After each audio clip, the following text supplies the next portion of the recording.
Istri kejam bunuh suami 4 kali, bahkan belah mayatnya dengan tragis, hanya karena suaminya yang jijik. Tidak disangka setiap kali suami selalu pulang tanpa cacat. Apakah dia kekal? Episode ini dinamakan seri Tales of the Unusual yang paling layak nonton. Walaupun terlihat drama, tapi banyak plot twist. Setelah lihat sampai akhir, pasti tidak terpikirkan penutup drama ini bagaimana.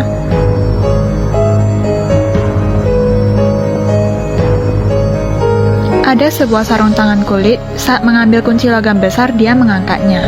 Selanjutnya kunci itu sudah ada di kepala pria. Pria itu jatuh dengan muka heran.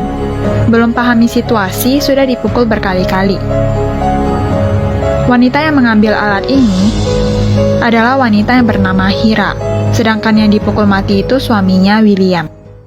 Hira dan William adalah pasangan idaman orang, selalu di luar beromantis. Biasanya yang suka romantis pasti ada sesuatu. Hira sebenarnya dari awal sudah lelah. Kehidupan kaya tapi bosan. Utamanya William lebih tua belasan tahun darinya. Kehidupan pria parubaya, dia tidak ketinggalan. Mulut bau, ngorok, gendut. Jadi dia tidak tahan untuk membunuh William. Setelah membunuhnya, sangat santai mengundang nyonya kaya makan bersama, lalu membuat alarm. Membuat semua mengira suaminya menelponnya. Membuat bukti bahwa dia tidak ada di TKP. Lalu baru pulang rumah, pura-pura melihat suaminya dibunuh lalu lapor polisi. Cara ini sangat hebat. Tapi saat Hira mau acting, mayat suaminya hilang. Padahal tadi masih ada. Tidak ada mayat, gimana lapor polisi? Intinya, mayatnya kemana? Tiba-tiba ada tangan menepuk bahunya.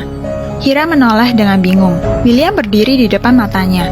Dia ternyata tidak mati. Selain merasa kepala sakit, masalah dipukul tidak ingat lagi. William masih sama dengan dulu, mulut bau, ngorok. Hira pikir apakah dia kurang kejam? Kalau begitu, akan ganti cara lain. Hira mulai rencana pembunuhan kedua. Saat suami tidak perhatikan, dia pakai tali mencekiknya, lalu berkendara ke hutan membuang mayatnya. Sendiri mengorek tanah, kubur mayat. Sekarang harusnya tidak ada masalah lagi. Setelah urus William, Hira berbelanja dengan gembira. Akhirnya bisa dengan tenang beli tas dan baju, beli lipstik. Tapi saat dia pulang rumah, sadar kalau ada surat aneh. Di atas bertuliskan kehidupan mendatang. Saat Hira merasa curiga, William lagi-lagi pulang. Merasa sedikit capek, seperti baru pulang dari kantor. William melihat istrinya langsung meminta maaf. Maaf ya, sudah lama tidak pulang. Sudah merindukanku? Istrinya merasa apa ini hantu. Dia makin kepikiran, makin tidak bisa tidur. Dengan baju tidur keluar ke tempat kubur mayat, sadar dalamnya itu kosong. Sangat aneh, kenapa ada orang yang dibunuh tidak mati? Hira tidak percaya, pulang rumah membunuh suaminya lagi. Kali ini cara yang di-upgrade. Membunuh pakai pisau, bagian-bagian tubuh dikubur di lubang, lalu menyiram minyak dan membakarnya menjadi abu. Kali ini mau lihat kamu gimana hidup lagi. Setelah melakukan semua, Hira pulang. Tiba-tiba menerima panggilan. Tamu terhormat. Ini adalah kehidupan selanjutnya. Asuransi generasi Anda telah terpenuhi. Terima kasih telah memakai asuransi kami.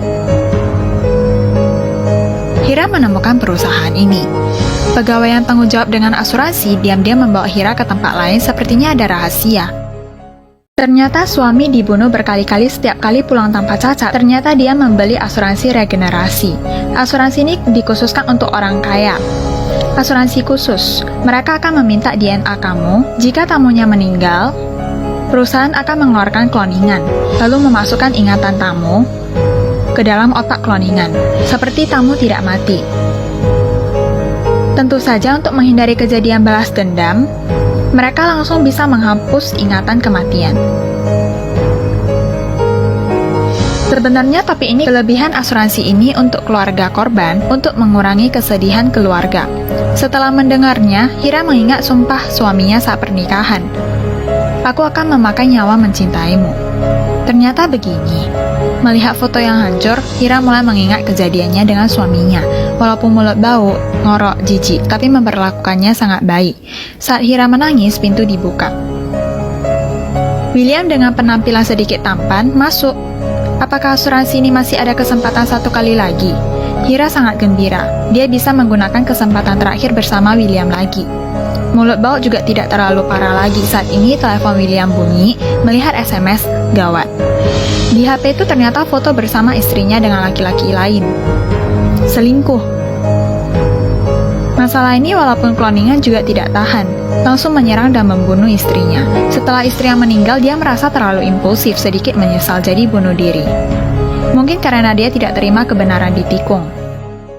Pemakaman William, Hira dengan riasan indah menaruh satu tangkai bunga. Hira hidup lagi. Setelah semua pergi, pegawai asuransi berkata ke Hira, karena dia bunuh diri, tidak dalam ruang lingkup asuransi, sangat disayangkan dia tidak bisa hidup lagi. Apa yang disayangkan? Ini semua adalah rencana dari Hira. Setelah dia tahu asuransi ini, dia juga membeli untuk dirinya sendiri, lalu baru merencanakan hal selingkuh untuk lepas dari William. Kali ini dia bebas. Film selesai. Cerita ini memberitahu kita, jika tidak cinta, jangan melukainya. Bercerai kan bisa. Kenapa harus bunuh?